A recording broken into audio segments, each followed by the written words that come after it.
Dino दोस्त और खोया हुआ अंडा।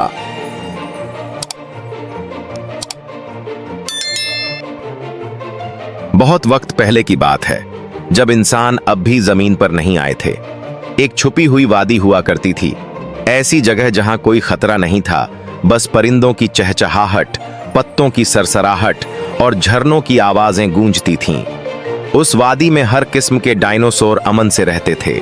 चारों तरफ ऊंचे पहाड़ और पुराने दरख्त फैले हुए थे।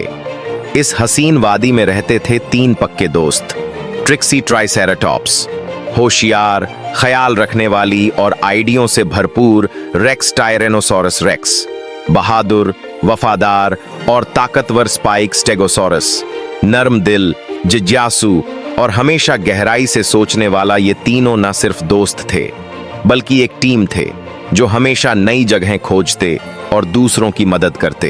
एक रोज सुबह जब सोने जैसी धूप पहाड़ियों पर चमक रही थी, ये तीनों नदी किनारे खेल रहे थे। पानी में सूरज की किरणें झलक रही थीं, परिंदे उड़ रहे थे और रंग बिरंगी ड्रैगन फ्लाइज इधर उधर मंडरा रही थीं। वो लीफ टॉस नाम का खेल खेल रहे थे। तभी क्रैक, एक अजीब सी आवाज आई। सब चुप हो गए। ट्रिक्सी ने कान हिलाए। तुमने सुना? वो धीरे धीरे आवाज की तरफ बढ़े और देखा एक सफेद अंडा जिस पर हरे धब्बे थे, एक चट्टान पर धीरे धीरे हिल रहा था। अंडा गर्म था, चिकना था और नया नया लग रहा था। ओह नहीं, ट्रिक्सी घबरा गई। ये अंडा यहां नहीं होना चाहिए, इसे चोट लग सकती है। रेक्स ने सूंघा। लगता है अभी अभी दिया गया है, इसकी अम्मी इसे ढूंढ रही होंगी। स्पाइक इधर उधर देखने लगा। और अगर कोई शिकारी इसे पहले ढूंढ ले तो? तलाश की शुरुआत तीनों ने मिलकर नर्म पत्तों का बिस्तर बनाया और अंडे को धीरे से उठाकर उसकी अम्मी को ढूंढने निकल पड़े। वो हरे मैदानों से गुजरे, अंडे को संभालते हुए। रास्ते में उन्हें कई डायनासोर मिले और उन्होंने सबसे एक ही सवाल पूछा, क्या ये अंडा आपका है? पहले उन्हें एक ब्रोंटोसॉरस मिला जो आराम से पत्ते चबा रहा था। उसने मुस्कुराकर कहा, मेरे अंडे नीले होते हैं और बहुत बड़े होते हैं, लेकिन शुक्रिया पूछने के लिए।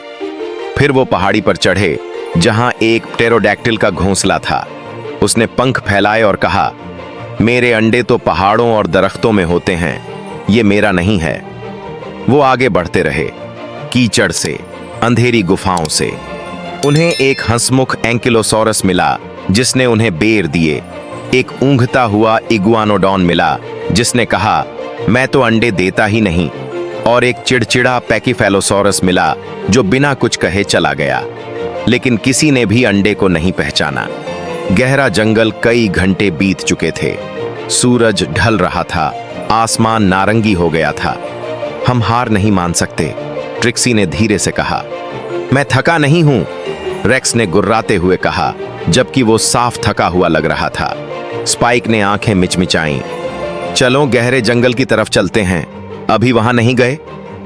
जंगल घना था, ऊंचे ऊंचे फर्न के पौधे और चमकते हुए जुगनू थे। वो धीरे धीरे जंगल में दाखिल हुए।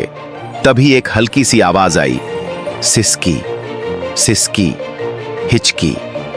वो आवाज की तरफ बढ़े और देखा एक मां मैया सौरा एक झाड़ी के पीछे बैठी रो रही थी।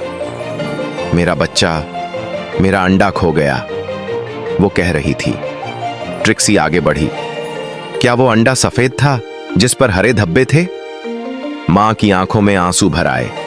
हां हां, क्या तुम्हें मिला?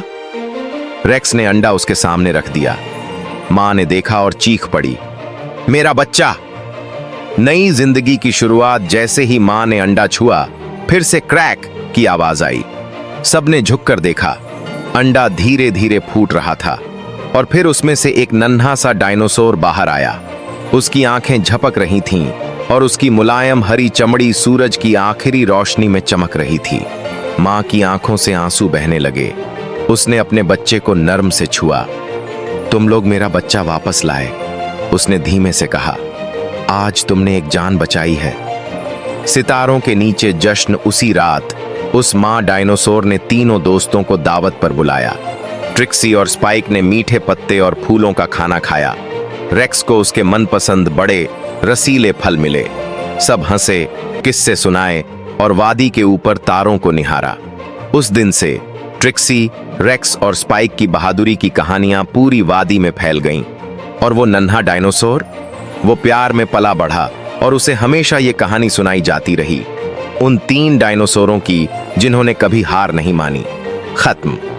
अगर आपको हमारी कार्टून कहानी पसंद आई हो तो हमारे चैनल को सब्सक्राइब करें और बेल आइकन को दबाएं ताकि हर आने वाली कार्टून कहानी सबसे पहले आप तक पहुंच सके। थैंक्स।